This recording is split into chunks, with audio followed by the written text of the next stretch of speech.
Guys, welcome back. Today we're going to do Absolution, issue number 1 by our Upshot.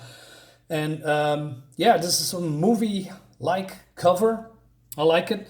And yeah, it's made by Peter Milligan, who's the writer, and Mike Deodato Jr., who is the artist.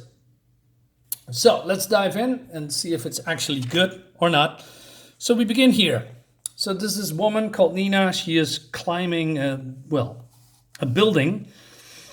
And she says, I have nothing personally against Lloyd Nixon. It isn't anger or revenge or even money that drives me up to this penthouse. That forces me to fight these vicious crosswinds. I don't even care how Lloyd Nixon gets his fun. So why am I going to all this trouble to kill him? And then we have a flashback about when Nina gets a transplant or I don't know, maybe some bionics implanted in her. All right. And she says, do I really remember all that? Even now the memories are slipping away, but I can feel them inside me. For a man who deals in narcotics and human flesh, Lloyd Nixon is unusually fastidious. No smoking allowed in his penthouse, so at least one guard will be out there, feeding his addiction. Makes two of us. Cool backgrounds, by the way. Although I'm not sure if Mike Deodato Jr. is actually drawing this. I believe this is all Photoshop, but it could be wrong. But you know, there's a lot of mix with Photoshop and art in here. So what surprised me is that Nina with a bionic. I thought this was some kind of a girl boss action comic. Well, it is, but it has a twist. So she says, the camera fitted to my eye live streams my point of view. So she twitches and then is going to be a live feed. So people actually see what she is doing. And she says, check a flashback for one vital element of any assassin's work. No visible panty line. Some eye in the sky gets a perfect angle. Satisfied with my derriere, I decided to interact with some of my wonderful followers. So yeah, this is a live chat and people are actually seeing what she is doing. And I wonder what this is all about. So this is one of these guys that typing all these messages. Someone gets banned, someone gets trolled. And she says, I check out my absolution score, which only makes me more depressed. So, okay, I wonder what that is. Well, I know what it is, but since I read this comic a second ago, but I am trying to explain this as best as possible. Whatever I think of my audience, I need to connect to them better. There will be more guards inside, but they won't expect trouble from this direction. And I'm nothing if not trouble. And so these guys are playing, I don't know, cards. And she says, I could just shoot them. Their heads will be disintegrated before they knew I was there. Then I think about my audience and my disappointing absolution score. And I realize this game is not about winning. It's about how I win or how you win. And she says, feeling lucky, boys. So these guys try to, notice that they are not alone. And they say, where is she? And then they're getting taken out. And one of them gets a knife in the eye. And she says, well, how am I doing? Probably talking to her audience score. And then we go to this. So this is some kind of a game show. And what I noticed with Michael Deodato Jr. is he's always trying, searching for realism, sort of, in his art. And he's trying to do, all these familiar faces, from artists, actors. He's doing that a lot and through the years. I'm not always a big fan of that because it always feels a little bit wonky. For instance, this guy looks a lot like Woody Harrelson. I could be wrong, but it looks like him a little bit. So he's the game show host. And he says, how's she doing? I'm Earl Smith. I'm in your studio tonight. We're happy to have Mr. Andrew Maynard, the people's absolutioner who popularized the triple garroting. So yeah, he made this popular. And what do you think of her performance so far, Andrew? Well, game ain't won at halftime, Earl. I still got my doubts about her defense. Let's see that early move again. So they're, they're showing how she killed those people, and they are a bit like, it could be better. And then we have Beth Machink here, and he says, hey, does Nina bring her A game? As much, they put some stuff in here. As much as gender loyalties would like me to say yes, I'm afraid not, Earl. The way she took out those two other guards, pure style of a substance. And that knife in the eye was simply crass. So she was putting on a show. It was unnecessarily brutal. It lacked gravitas. And so Woody, that's how I call him, says, hey, is that what you want, viewers? Andrew, what's your professional take? Beth is right. Something artificial about those last two hits. When I brought down the Key Felix crew, the fans could see I wasn't fooling around. That's how you get absolution. Overall, I'm disappointed, especially as Nina Ryan came into with such a big rep. Question, does she deserve that rep? And so he talks about sponsors, but then we get a flashback how she is, being found. And they say that Nina was a troubled woman with a very anger control issues. And she's been taken in by infamous Bosai cartel, and she was soon to be one of the most feared assassins and become an independent contractor. And she has over 158 kills confirmed to her credit. But then she got caught because, I don't know, I believe she's got, what's the word I'm looking for? Her contractors, if that's how you say it, screwed her over or something. Then we go back to the present, and so there's some girls coming out shooting at Nina. Nixon's girls are known for being fiercely loyal. They have a lot to lose: the money, the apartments, the prestige. From what I hear, they earn everything they get. Well, she's taken one of them out, and then going back to Woody. I mean, come on, it looks like it. And he says, yeah, this is more like it. How's the score, Andrew? Looking more healthy? Of course it is. Sex sells. I'm sure if those semi-naked women started wrestling in mud, it will be even more popular. Yeah, duh.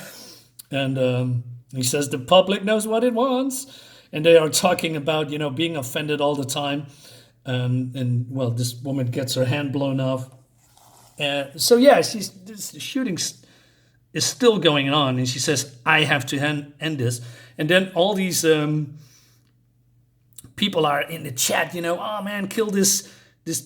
Well, you can read what it says here. All these internet keyboard warriors are chiming in. But then she says, go, walk out of here, walk away from it all. But your absolution, to hell with it, go. And then Trolingo says, fucking called it, lame. And then the other one says, I give you extra point if you make out with her. And the other one says, hey, you want to let her go? That's amazing. So then, the main guy comes down, and he said, what is your problem? As in, half a dozen heavily armed men alerted by the sound of your gunfire, who'll be here any moment. You're good, but you won't stand a chance. Well, however, accept my offer, and we overlook this unpleasantness. He says, what offer? And basically he's saying, hey, I'm watching you on live stream on ABSOLUTION, and he says, I can help you. And she says, I don't need your help. And he says, I got access to some excellent surgeons who safely remove everything the government put inside you. And she doesn't believe him because that's impossible. And then he says, well, I'm a very rich guy. I can do anything. And in return, I will become of your girls. There seems to be a position vacant. So Trolingo says, that's all you're good for anyway, you whore.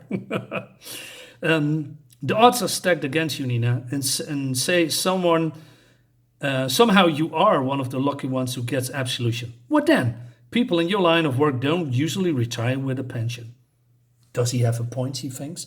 Now, I like the art. It's really good.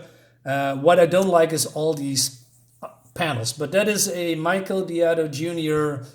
signature for the last couple of years. I do not like it, but at some point I just look past it, and it's not really that annoying. But I don't know, man. I don't know what the meaning is with all these unnecessary panels. I mean, why just make one shot? You know, just one square. All these lines here that just, I don't know. But hey, it is what it is. So then we go have a flashback that she is making.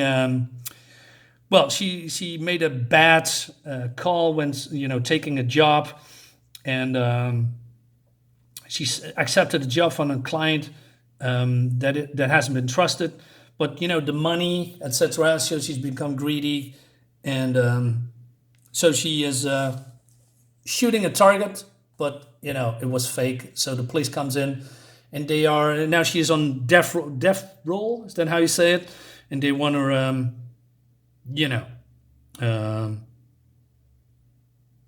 she's getting a lethal injection. Let's leave it at that. And then she also knows that she is being claustrophobic. Yeah, that's how she learned. So, and then she's being exposed to the public, and people can say if they want to slow there for a yes or no. And that's exactly what she's getting for, you know, with the death penalty.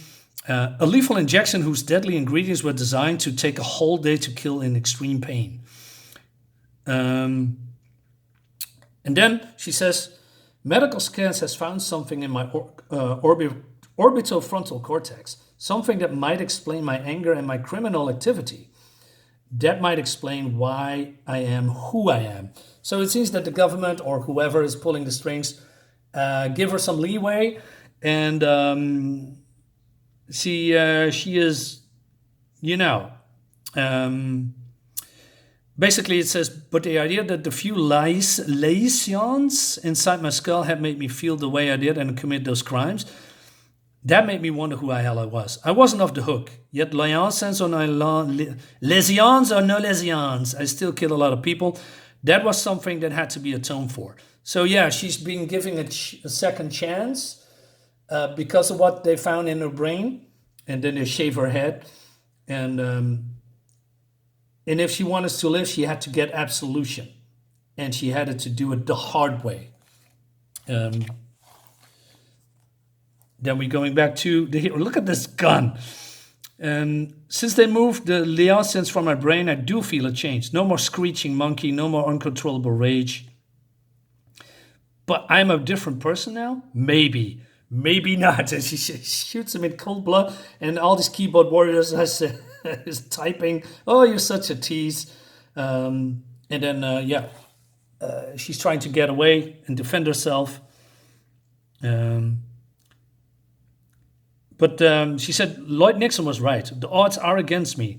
I can feel what they pushed inside me, feel the heft of them, nestling inside me like a hard metallic tumor. And then she's, you know, jumping out of the window with a rope. Small but powerful explosive devices inserted to my skull. Thoracic, diaphragm, sacrum, and God knows what else. If I don't reach the necessary absolution score within 1 month, or if my numbers drop below a certain level, they'll be automatically activated. Boom. So keep watching, world, or it will be the death of me. I didn't see this coming. I think this is absolutely, well, great. Like I said, I didn't know this went this way. I think, yeah, like I said, I was a girl boss action comic, you know, with side shaved hair, but it has a reason, right? They shaved her hair because they need to implant stuff, and and now she has to survive and get all these, you know, likes and clicks from subscribers. And hint, hint, there's a button below my video. You can click it, you know, give me some extra points too, because I want to do this for a very long time. And this leads into Absolution 2. I got the whole series, and I'm impressed. I'm impressed so far. I must say, our Upshot is doing a lot of things right. I don't like everything they are doing. There's some stuff that I find, oh man, I wish this was better. But they are doing constantly something different. I like that, right? I got also other our Upshots here with the different stories that I'm going to highlight soon. So guys, let me know what you think about this comic, and I see you next time. Bye-bye.